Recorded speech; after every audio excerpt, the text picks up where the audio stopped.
بەڵێ بەڕێزان بۆ زانیاری زیاتر لەبارەی کۆبوونەوەی ئەمڕۆی شاندی یەکێتی و پارتی دەچینە لای ڕاستی حەمامین پامنێری پەیام لە شاری سلێمانیەوە. ڕاستی سەلامی خوارد لێبێت زانیاری نوێ چیت لایە بۆ بینەران و بیسەران بیخەڕوو.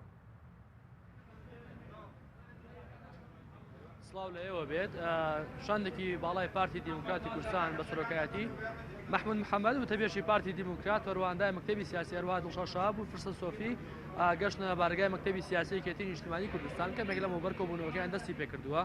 دیارە گفتوگۆکەیان بۆ قسەکردنە لەسەر گەڕی دۆمی پێکێنانی کابینەی نوێی حکوومەت و ئەو کێشەی کە لە دەمێکە لە نێوانی یەکێتی و پارتیا هەیە لەسەر پرسی پارێزگاری کەرکووک بۆی کە یەکێتی نیشتیمانی کوردستان زیاد لە جارێک پرسی پارێزگاری کەرکووکی بەستۆتەوە با ڕێکەوتنە سیاسیەکانی لەگەڵ پارتی دیموکراتی کوردستان.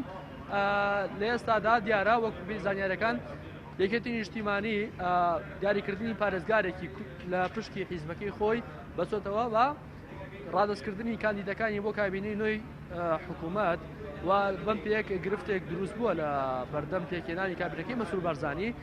هەرچەندە وا بڕیار بوو مەسعود بارزانی بە تەما بوو کە پێش دەستپێکردنی پشووی هاوینەی پەرلەمان لە یەکی حەوت کابینەکەی باتە نێو پەرلەمان و متمانەی یاسایی وەربگرێت، بەڵام بەهۆی نەگەشتنەجان لەگەڵ یەکێتی نیشتیمانی لەسەر پرسی پارێزگاری کەرکووک پەرلەمان ناچار کرابەوەی کە ناچار بوو بۆی کە خولی پشودانی هاوینی پشووی هاوینەی خۆی درێژ کاتەوە بۆ 15 ڕۆژی دیکە.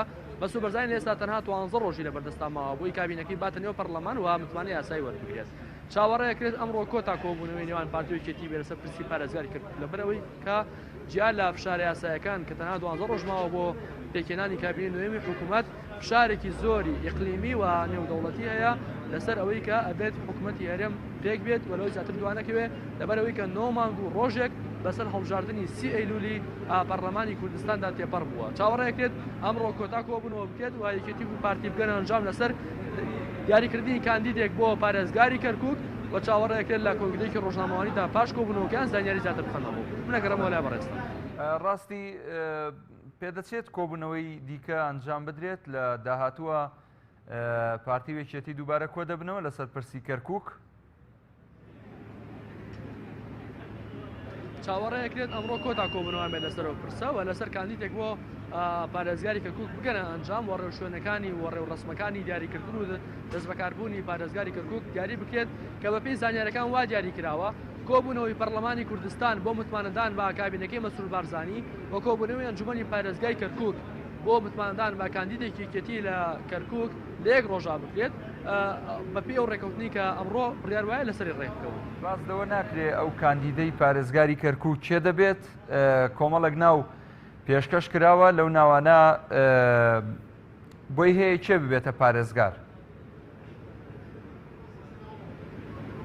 دیارە پارتی و یەکێتی هەرێکیان بە جیا چەند ناوێکیان پێشش کردو یەکێتی زیاد لە ناوێکی پێشش کرده بوو، بەڵام ئەوە بڕ نەگەشتە ڕێکەوتن. ئێستا فشارێکەیە لەسەر ڕەنگە لە نێوان ڕزگار عەلی یاخود ڕۆندی مەلا مەحموودایە کە لەوانەکە یەکلابێتەوە لەوەی کامیان ئەبێ بە پارێزگاری کەرکووک.